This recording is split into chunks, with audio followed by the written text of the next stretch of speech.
네, 우리 대학원생분들 논문을 처음 쓰시거나 아니면은 뭐 한 두세 번 이렇게 써본 경험을 가지고 논문을 쓰시잖아요. 그리고 이 대학원생분들이 가뜩이나 논문 쓰는 경험이 그렇게 많지가 않은데 그래서 이제 지도 교수님이 붙는단 말이에요. 그래서 이제 지도 교수님이 원하는 대로 논문이 이제 갈 수밖에 없는 거죠. 뭐 내가 쓰고 싶은 논문을 쓴다기보다는 이 학교에서 지도 교수님의 지도 아래에 통과되는 논문 쓰는 게 현실이 되어버린 사람들이 대학원생들이죠. 자, 그러다 보면 지도 교수님하고 이제 이렇게 상호작용을 해야 되는데 제일 좀 들어서는 안 되고, 그리고 듣기 싫은 말이 뭐냐면 지도 교수님으로부터 어쩌라고, 이런 거 있잖아요. 어쩌라고, 이제 요런 류의 말들이 있습니다. 뭐 비슷한 그런 말들을 보자면 뭐 이게 뭔데? 라든가 아니면 뭐 나보고 뭐 어떻게 하라고 뭐 이런 느낌의 그런 피드백을 받을 때 이게 무슨 말이냐면 지도 교수님의 입장에서 보면 뭐 학생이 열심히 준비해 온 건 알겠는데 뭐 이게 도대체 뭘 하자는 건지를 모르겠다 이거예요. 예, 뭘 하자는 거냐? 이 논문에서 말하고 싶은 게 뭐냐? 주장하고 싶은 게 뭐냐? 안 보인다. 뭐 이런 표현도 하시고. 그럼 이제 학생들은 난감한 거죠. 이렇게 하면서 논문들 정말 쇠가 빠지게 준비를 했는데 확확 뒤집어지는 경우가 허다합니다. 이런 경우가 좀 많아요. 그래가지고 학생들이 막 우울해지고 지금까지 막 내가 뭘 했는지 자책을 하게 되고 심지어는 자존감이 이렇게 높았던 사람이 자존감이 땅바닥으로 떨어지기도 하고 막 자신감 충만했던 사람이 자신감 제로 상태가 되기도 하고 그 다음부터는 이제 교수님 보기가 힘들어지고 그게 왜 그러냐면 자기가 뭘 잘못했는지를 모르기 때문이에요. 예를 들어 가지고 지도 교수님이 어쩌라고 이런 류의 피드백을 하시기 전에 지금 학생이 요 부분에서 요게 잘못됐는데 요렇게 고치면 좋겠다라고 조목조목 지적을 해주시면 차라리 나아요. 근데 가끔 가다가 보면 이제 저희 연구소에 들고 오시는 그 지적받은 내용을 가만히 보면은 가끔 가다가 이런 경우도 있어요. 정말 조목조목 지적을 했는데 그 지적한 내용이 핵심적인 게 아니야 또. 여러분 굉장히 지엽적인 거 있잖아요. 단어 틀리고 조사가 안 들어가고 주어가 없다. 말을 요렇게 바꿔라. 그거는 솔직히 어 약간 호불호가 있는 그런 부분이에요. 굉장히 지엽적인 거. 그 교수님만 좋아하는 거. 예. 그리고 비록 그게 틀려도 전체적인 연구의 맥락에 큰 지장이 없는 거, 뭐 이런 거 있잖아요. 그러니까 예를 들어 가지고 정확하게 교수님이 지적을 할 때 이 부분이 당신의 논점이 정확하게 보이지 않는다. 어떤 근거에 의해서 이 문제 제기가 나와야 되는데 그 근거가 될 만한 내용이 없다.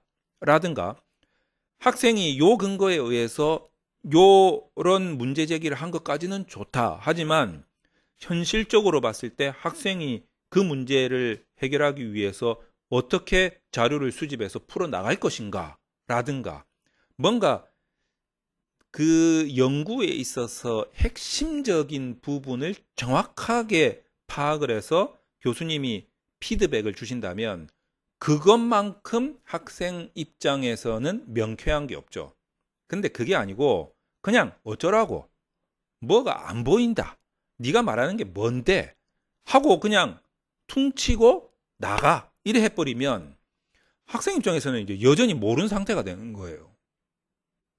그러니까 내가 정확하게 뭘 틀렸고 뭘 어떻게 고쳐야 될지 그 부분을 명쾌하지가 않으니까 더 헷갈리고 그 다음부터는 이제 교수님 찾아가 봐야 똑같은 말만 하니까 내가 뭘 고쳐가야 될지를 모르니까 이제 자신감이 없어지는 거예요. 그래서 이 부분은 이제 서로 상호 보완이 되면 참 좋긴 한데 학생도 이제 연구를 하기 전에 미리 좀 그 연구에 대한 역량을 좀 키우는 이제 어떤 그 문제 제기의 과정에 대한 부분이라든가 뭐 어떤 논문의 구조라든가 뭐 어떤 분석 기법들의 종류라든가 이런 부분에 대한 공부가 좀 되어 있어야 하는 것도 필요하겠지만 지도 교수님 역시 그냥 이제 뭐 어쩌라고 이런 류의 피드백을 해 주시면 학생이 솔직히 해결이 잘 안 돼요. 그리고 지도 교수님이 막 꼼꼼하게 하신다고 하는 거는 좋은데 너무 지엽적인 거 있잖아요. 이게 솔직히 교수님도 국어 국문학과 출신은 아니잖아요. 예, 솔직히 이게 국어 국문학과에서 지도 교수님이 뭐 문법이 잘못되고 뭐 어쩌고 하면은 그래도 이해는 해요.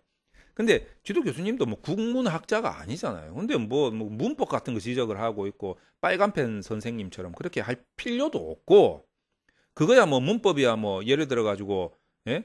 요새 그 오피스 프로그램에 보면 문법 체크하는 기능도 있고 그리고 요새 뭐 AI 기술이 발전해 가지고 정확하게 문법에 맞는 문장을 맞춰주는 기술이 발전되어 있을 수도 있지 않겠어요? 그러니까 정 안 되면 뭐 그렇게 고쳐서도 되는 거지. 중요한 거는 이 우리 독자가 이 연구 논문을 읽는 독자가 예를 들어 가지고 뭐 조사가 는으로 돼야 될 게 은으로 되었다고 해서 와 이건 전체적인 맥락이 이해가 안 되네 뭐 이러겠습니까? 그러니까 그리고 오타 하나 조금 났다고 와 이게 지금 뭐 자료가 이해가 안 되는데 뭐 이러겠어요?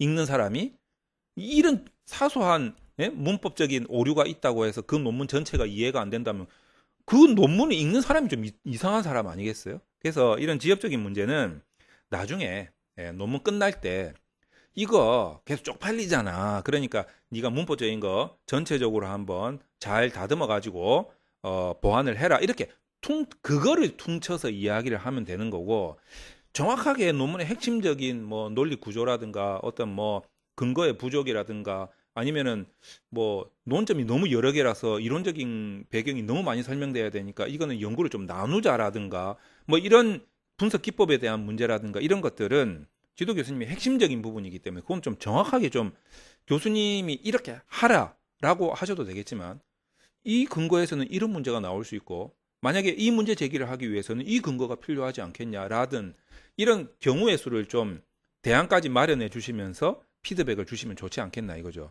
그러니까 사실 이거는 논문을 이제 좀 많이 써보지 않은 학생들의 입장에서는 교수님이 어떤 피드백을 주느냐에 따라서 학생의 연구자로서의 어떤 그 심리적인 측면에서의 자존감이 굉장히 낮아졌다 높아졌다 할 수가 있어요.